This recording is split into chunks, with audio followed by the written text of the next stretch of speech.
Pangatlo, surrender again when the Father's will is hard. Ibigan, ito ang isa sa pinakamabigat na bahagi ng Gethsemane. Kasi dito natin makikita, napakatapos nating manalangin, hindi laging ang sagot ng Diyos ay alisin agad yung sakit. Hindi laging after prayer, mawawala agad yung problema. Hindi laging after prayer, magbabago agad ang circumstances. Minsan, after prayer, ang binabago muna ni Lord yung puso natin.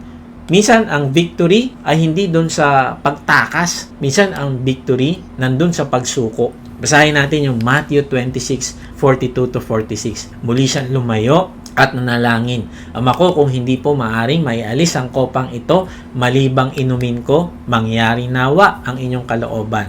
Muli siya nagbalik at nakita na naman niyang natutulog sila sapagkat sila'y antok na antok. Iniwan niyang muli ang 3 alagad at siya'y nanalangin at iyon din ang kanyang sinabi. Nagbalik na naman siya sa mga alagad at sinabi sa kanila, natutulog pa ba kayo at nagpapahinga? Dumating na ang oras na ang anak ng tao ay pagkakanulo sa mga makasalanan. Bangon, halina kayo, narito na ang nagkakanulo sa akin. Mga kapatid, pansinin natin ang movement ng text. Hindi isang beses na nalangin si Lord.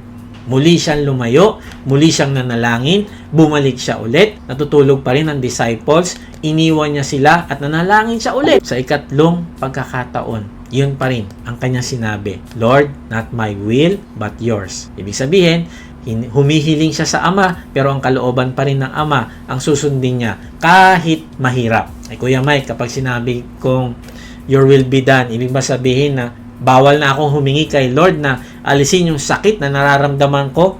Hindi. Tingnan natin si Lord. Siya mismo ang nagsabi, Ama ko, kung maari po, ilayo ninyo sa akin ang kopang ito. Honest ang Panginoong Yesus. Hindi niya itinago ang bigat. Kaya nga, ang surrender, kaibigan, ay hindi denial ng pain.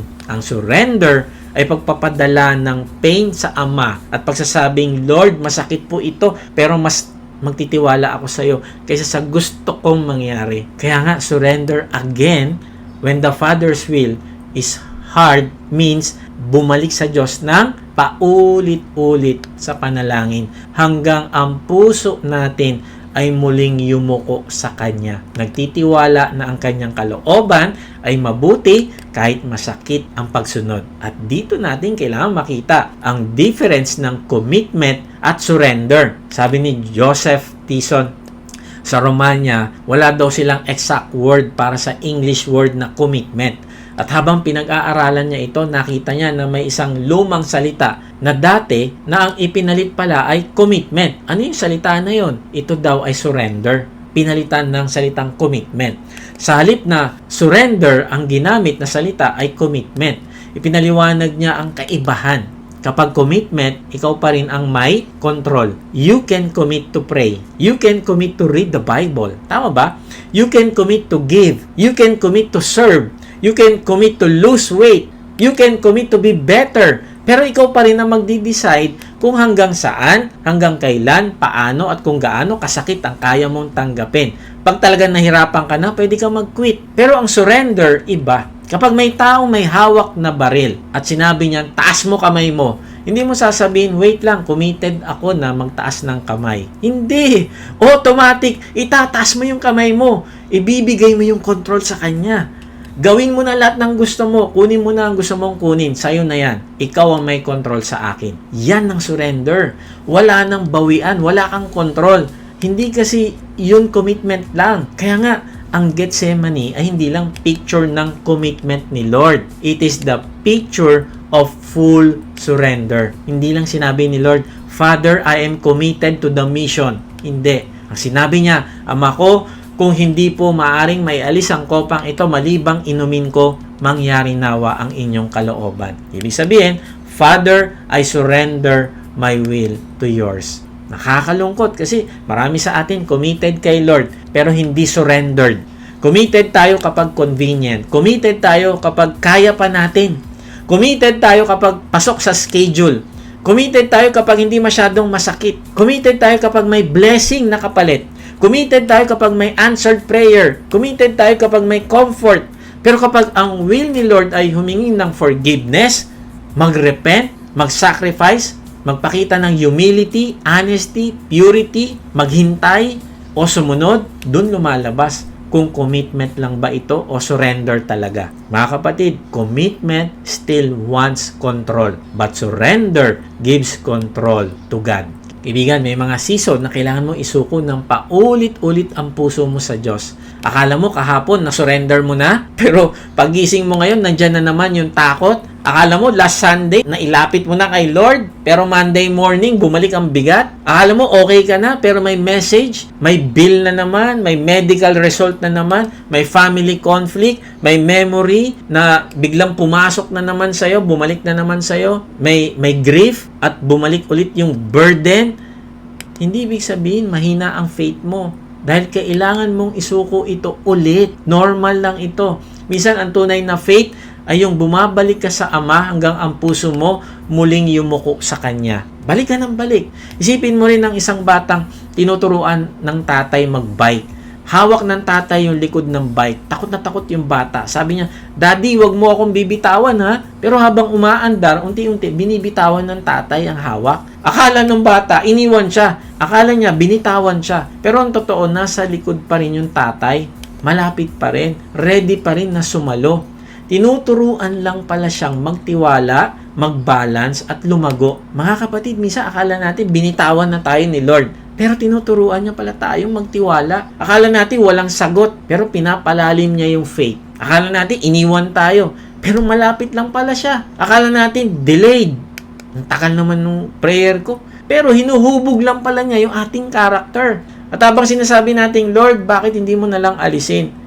Alam mo, sinasabi niya, anak, hindi kita iniwan, nasa likod mo ako, hawak pa rin kita, pero tinuturuan kitang magtiwala sa akin. Sabi ni C.S. Lewis, we are not necessarily doubting that God will do the best for us. We are wondering how painful the best will turn out to be. Totoo ito. Minsan, di tayo nagdududa kung mabuti ang Diyos. Pero ang kinakatakutan natin ay kung gaano kasakit ang proseso ng kabutihan niya. Kaya nga ang surrender ay hindi madali. Pero dito natin makikita yung character ng Diyos. Ang Ama ay mabuti kahit hindi madali ang kanyang kalooban. Minsan mahirap talaga. Ang Ama ay mapagkakatiwalaan pa rin natin kahit mahirap, kahit hindi natin gusto yung proseso. Kaya kapag naririnig natin ang your will be done, hindi ito resignation ng tao na walan na ng pag-asa. Sige na nga, your will be done. Wala na wala akong magagawa No, kundi ito ay worship ng taong nagtitiwala sa Ama at sa Panginoong Jesus. Ito yung redemptive obedience na tinatawag. Kung hindi niya ininom ang cup, walang cross. Imagine mo yan. Kung walang cross, walang atonement. Kung walang atonement, walang forgiveness. Kung walang forgiveness, wala tayong hope. Pero dahil nag-surrender ang Panginoong Yesus, may salvation para sa ating mga makasalanan. Si Steve Saint, anak ng missionary pilot na si Nate Saint, ay naging connected sa mga taong naninirahan sa Waodani sa Ecuador. Ang kanyang ama at 4 pang missionaries ay pinatay habang sinusubukan nilang abutin ang Waodani para masyera ng kaligtasan. Matapos ang ilang taon, si Steve Saint, anak ng missionary pilot na si Nate Saint, ay nagkaroon ng family-like relationship kay Min Kay, isa sa mga Waodani men na involved sa pagpatay sa kanyang ama. Sa paglipas ng panahon, dahil sa gawa ng grace ng Diyos, alam mo si Min Kay ay naging parang adopted father kay Steve at itinuring naman niya ang mga anak ni Steve na parang kanyang mga apo. Grabe, no? Kung yung pumatay sa tatay mo, nagkaroon ka ng malapit na relasyon, kakaiba yon. Mga kapatid, paano nangyari yon? Paano ka makakabuo ng relationship sa taong connected sa pinakamasakit na pagkawala ng mahal mo sa buhay? Hindi yon human strength. Hindi yon positive thinking lang. Yon ay grace. Yon ay surrender. Yun ay puso na nagsasabing, Lord, hindi ko kaya sa sarili ko, pero mas malaki yung purpose mo kaysa sa pain ko. Mamahalin ko ang taong pumatay sa aking tatay. Alam mo, kapag surrendered ang puso kay Lord, kahit ang pinakamasakit na story, pwedeng gawing testimony ng grace. Tama ba? Hindi ibig sabihin na nawala ang sakit. Hindi ibig sabihin na hindi na mahalaga ang nangyari. Hindi ibig sabihin na walang justice. Pero ibig sabihin, hindi na pain ang final author ng story. Si Lord na. Sabi ni Oswald Chambers, to choose suffering makes no sense at all. To choose God's will in the midst of our suffering makes all the sense in the world. Hindi natin hinahanap ang sakit. Hindi tayo mahilig sa suffering. Hindi tayo sadista. Pero kapag nasa gitna tayo ng suffering, pinipili natin ang will ni Lord dahil siya ay mabuti. Kaibigan, tanong mo ito sa sarili. Kung pinapakita ng Panginoong Yesus na ang Ama ay mapagkakatiwalaan, kahit mahirap ang kanyang will, paano ako tutugon ngayon? Committed lang ba ako kay Lord? O surrendered talaga ako sa Kanya? May hawak ba akong ayaw kong isuko? May pain ba akong ayaw kong ilapit? May obedience ba akong tinatakasan? Mga kapatid, after you pray, watch. And when the Father's will is hard, surrender again. Hindi dahil madali, hindi dahil wala ka nang natirang luha, kundi dahil si Lord na nagsuko ng sarili para sa atin ay sapat na dahilan na para magtiwala tayo sa Ama. Kung ikaw ay pagod, lumapit ka. Kung ikaw ay hirap mag-surrender, lumapit ka kay Lord. Kung ikaw ay bumagsak, repent and return. Mahal ka ng Diyos. Hindi niya ginagamit ang surrender para sirain ka, kundi tinatawag ka niya sa surrender para maranasan mo ang buhay na may meaning, buhay na may purpose, ang buhay na may grace sa pamamagitan ng pagsubmit mo sa kanyang kalooban. Yun ang gusto niya mangyari sa iyo. Kaibigan, marahil gusto mo nang isuko ang sarili mo sa Diyos. Paano mo ito gagawin? Manampalataya ka na ang Panginoong Yesus ang nagbayad ng lahat mong kasalanan sa krus. Pag ginawa mo ito, dilinisin ka niya, patatawarin at bibigyan ng buhay na walang hanggan. At kung ito'y nais ng iyong puso, ay pahayag mo ito sa Kanya sa panalangin. Sabihin mo ito at sumunod ka sa akin. Panginoong Yesus, inaamin ko po na ako ay makasalanan. Patawarin mo po ako. Nananampalataya po ako na ikaw ang nagbayad ng aking kasalanan sa krus. Ngayon nga'y binubuksan ko na ang aking puso. Pumasok ka at manahan sa akin. Tinatanggap kita bilang aking Panginoon at tagapagligtas. Simula ngayon ay tatalikdan ko na ang aking kasalanan. Tulungan mo po ako na lumago din sa aking pagmamahal sa iyo. Amen. Kaibigan, kapag idinalangin mo ito ng may pananampalataya, ay nananahan na sa iyo ang Panginoong Yesus. Ikaw ay may buhay na walang hanggan na. Hindi dahil sa mabuti ka, hindi dahil sa mga gagawin mo in the future, kundi dahil tapat ang Panginoong Yesus na nananahan na sa iyo ngayon sa pamamagitan ng Holy Spirit. Kaya palaguin mo yung relasyon sa Kanya. Paano? Stay awake in the hour of testing. Pangalawa, pray before temptation overpowers you. Pangatlo, surrender again when the Father's will is hard. At kapag ginagawa mo ito, hindi ibig sabihin magiging perfect ka agad. Pero unti-unti kang lalago sa relasyon mo sa Panginoong Yesus. Mas magiging gising ang puso mo sa oras ng testing. Mas matututo kang manalangin bago ka madaig ng tukso at mas matututunan mong isuko ang sarili mo kapag mahirap ang kalooban ng Ama. Hindi ka nalalakad mag-isa dahil si Lord na ang Panginoon ng buhay mo. Siya ang magpapatawad, Siya ang magbabago, Siya ang magpapalakas at gagabay sa iyo hanggang sa dulo ng iyong buhay, hanggang sa makarating ka doon sa Kanyang presensya sa susunod na buhay.